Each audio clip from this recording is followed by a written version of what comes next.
જય માતાજી દોસ્તો, સ્વાગત છે તમારું આજના અમારા નવા વિડીયોની અંદર। તો આજે આપણે વાત કરવાના છીએ મમતા સોનીની લાઈફસ્ટાઈલ, બાયોગ્રાફી, ઇન્કમ અને કાર કલેક્શન વિશે। અને જાણો કે મમતા સોનીનું બાળપણ કેવું હતું, તેમનું ઘર કેવું હતું, તેમના માતા પિતા કોણ છે, તેમના લવ મેરેજ થયા છે કે અરેન્જ મેરેજ, તો બધી જ માહિતી તમને હું આ વિડીયોની અંદર આપવાનો છું। તો આ વિડીયોની અંદર લાસ્ટ સુધી જોડાયા રહેજો। અને દોસ્તો, અમારી ચેનલ પર નવા આવ્યા હોય તો લાઈક કરજો, શેર કરજો અને જલ્દીથી સબસ્ક્રાઈબ કરી દેજો, જેથી બધી જ માહિતી તમને મળી રહે। ગુજરાતી સિનેમાના અભિનેત્રી જે રાધાના નામથી જાણીતા છે અને એ છે મમતા સોની। મમતા સોનીનું મૂળ વતન રાજસ્થાનનું અજમેર છે, પરંતુ વર્ષોથી તેમનું પરિવાર જૂનાગઢમાં રહે છે। મમતા સોનીના નાનપણની વાત કરીએ તો તેમને પહેલેથી જ તૈયાર થવાનો શોખ હતો, તેમજ નાનપણથી ડાન્સના શોખીન તેવા મમતા સોની જામનગરમાં ડાન્સ કોમ્પિટિશનમાં ભાગ લેવા ગયા હતા, જ્યાં ગુજરાતી ઇન્ડસ્ટ્રીના કેમેરામેન સુનિલ વાઘેલા પણ આવ્યા હતા। ત્યાં તેમને મમતા સોનીનો ડાન્સ ખૂબ પસંદ આવતા તેમણે ફિલ્મની ઓફર કરી હતી। મમતા સોની બાળપણથી જ શ્રીદેવીના ફેન છે, તેમજ કરીના કપૂર અને પોતાની મમ્મીને પોતાના રોલ મોડલ માને છે।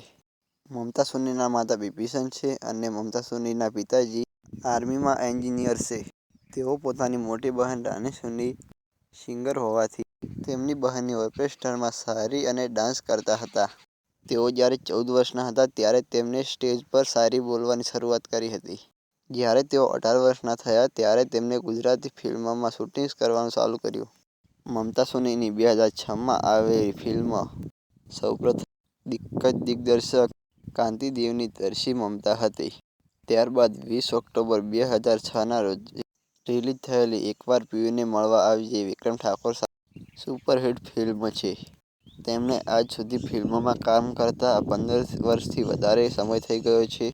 ફિલ્મી પડદે મમતા સોનીની સુપરહિટ જોડી વિક્રમ ઠાકોર સાથે રહી છે। વિક્રમ ઠાકોરની મોટાભાગની ફિલ્મોના અંદર મમતા સોનીનું નામ રાધા જ રહ્યું છે, એટલે જ અત્યારે એમના ચાહકો તેમને મમતા સોની નહીં પણ રાધાના નામથી વધારે ઓળખે છે। થોડા વર્ષો પહેલાં જ તેમની એક ફિલ્મ બેવફા સાજન આવી હતી, તેમાં તેમણે પોતાની ઇનિંગ્સથી હટકે એક્શન પણ કરી હતી।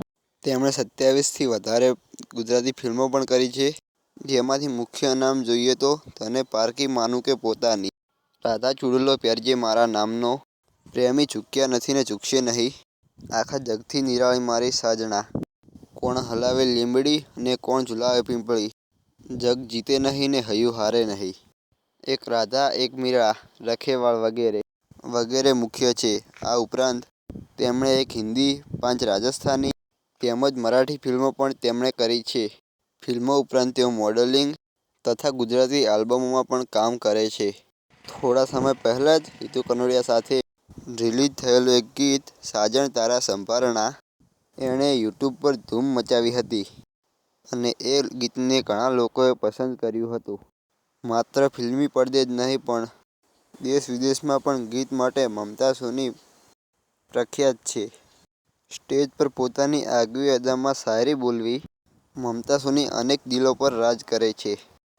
તેમણે જીકા તરફથી એક્ટ્રેસ કેટેગરીમાં એવોર્ડ પણ મળ્યા છે। આ ઉપરાંત પોપ્યુલર એક્ટ્રેસ તેમજ મિસ ગ્રેટનેસમાં પણ તેમનું સ્વાગત થયું હતું।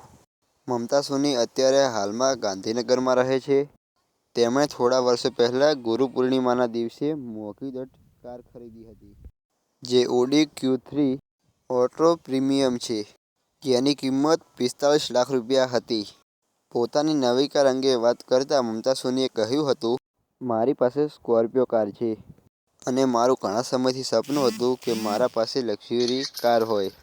ગુરુ પૂર્ણિમાના દિવસે મેં મારું સપનું પૂર્ણ કર્યું છે। મમતા સોનીએ પોતાના ફેસબુક પેજ ઉપર મોડી લીધી પણ ઓડી લીધી ના ટેગ સાથેના ફોટા પણ ટેગ કર્યા હતા। તેઓ સોશિયલ મીડિયામાં ખૂબ જ એક્ટિવ રહે છે। તો આ હતી કહાની તેમના ચાહકો માટે રાધા એવા મમતા સોનીની। તમને મમતા સોનીની કઈ ફિલ્મ ગમે છે તે કોમેન્ટમાં જણાવજો। આશા રાખું છું કે તમને આ વિડીયો જરૂર પસંદ આવ્યો હશે। મળીશું નવા વિડીયોની અંદર। તમારો કિંમતી સમય આપવા બદલ ધન્યવાદ। તો ચેનલ પર નવા હોય તો લાઈક કરો, શેર કરો અને સબસ્ક્રાઈબ કરજો, જેથી બધી જ માહિતી તમને મળી રહે। જય માતાજી।